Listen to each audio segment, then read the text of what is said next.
Hi, everyone. Welcome to another exciting edition of Words, Images, and Worlds. I believe this is the third time. This is a trifecta episode.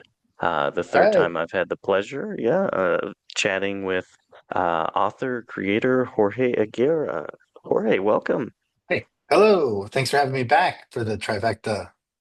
I never. Yes, for the third time. I appreciate it. Yep, absolutely. Anytime, anytime. You're always welcome in whatever space I'm in, and I know that we're talking about the continuation of a series, an all ages series that you've been working on. So I guess the first question might be something along those lines of what's new in your creating? What is happening?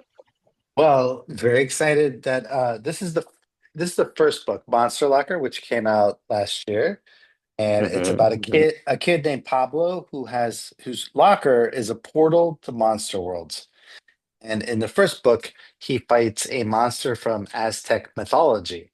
Then book two is coming out in April, and it's going to be one of the monster bashers. One of his friends, Takashi, is dreams about being like a J-pop, Japanese pop sensation and traveling the world and being famous. He's a terrible singer.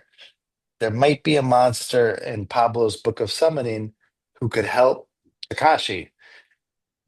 We're gonna find out that it's never that easy. Never that easy. Never that easy. Yeah, yeah. No, but it's a lot Uh, of fun. There's gonna be like an extra monster at the end. It's so much fun. The second book is great. Yeah, yeah. We'll circle back to those ideas of like monsters and mythology. But speaking of the fun of it, I'm just curious about what comics allow for readers across ages. It's awesome to have books like yours, Call Me Iggy for the young adult crowd, but then also to have books that carry across ages so well. So curious about that avenue of your creating. Well, isn't that's one of the wonderful things about comics, the format and the books, and is that they if you're on the younger end, you'll catch some things, right? You'll catch the basic plot, the basic characters.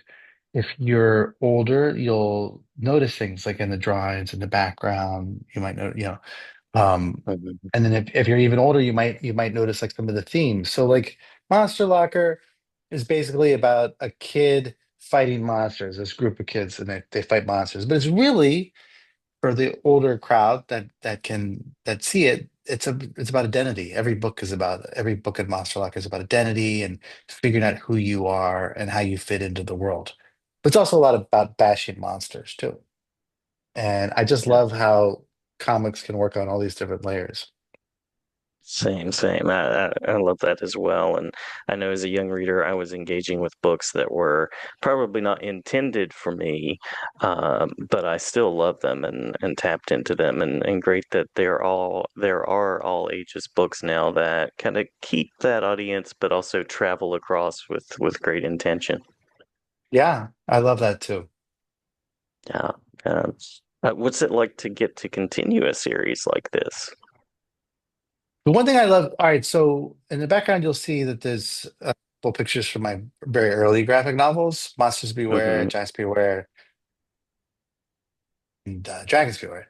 And the thing is when we did those, we didn't really plan ahead because we didn't know we were going to have three books. We hoped we would. We didn't know. And the thing is with Monster Locker, we were able to plan these first two books, really well. And like payoffs, things that we could set up in the first book that we can pay off in the second book. Then if there are two more books, which we hope there is, if there are two more books, then we have stories to wrap those up too. So we have this series arc, and if we don't wrap it up, we still have every book stands on its own too. But it's such a joy to be able to think big picture and the world building that can go into that. It's a lot of fun. It's a sandbox. It's like the best sandbox you could play in. Oh, cool. Yeah. And as a reader, I've always been attracted to monsters, mythology. I love that aspect of your work. What attracts you to those topics and those kind of creatures? So for me, it's deeply personal.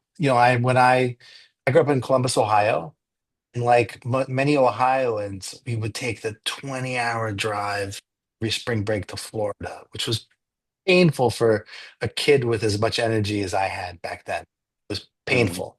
But my dad, he loved stories and he would tell me Greek mythology stories like Icarus or the Minotaur.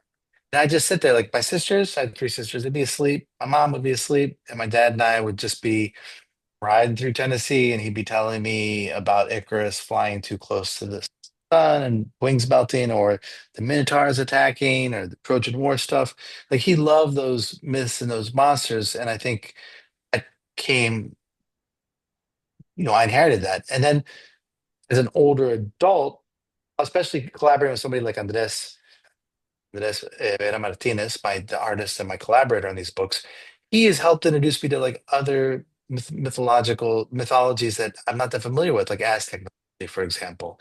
And then Takashi's book is going to have Takashi is half Japanese, half Jewish, and so we're going to have some Hebrew mythology, Jewish mythology, and we're going to also have some Japanese mythology. nice, nice. Uh, I love all types of mythology, and I probably Greek and Roman was really the first that I tapped into. But then to get to discover more and more, I think it lined up with my love of comics as well, because there's so much mythology just in like the superhero world. I agree. I mean, I think it is just a different type of mythology. The thing is, we all get introduced to that Greek and Roman mythology first. And what's nice, like there's George's books about he's doing about the Norse gods, stuff like that, which I Hmm. love. Like I just I would love to see that like for like Aztec mythology, for Japanese mythology. Like I love learning about those other cultures because we all had to make our dioramas of Greek theaters and stuff like that. It'd be nice to kind of expand that bucket a little bit more and be able to learn about other myths. Absolutely, absolutely, I agree. And I think I have one more question for you in this track, and that is, if I'm a listener out there, if I'm an educator or reader, where are some places I might go to get in touch with you, to learn more, to check out the books? Check out the books. You just have to go to Macmillan's website and put me in the search term, and you'll see every book because all my books have been with First Second Books, which is very loyal, and I love them, and it's been great.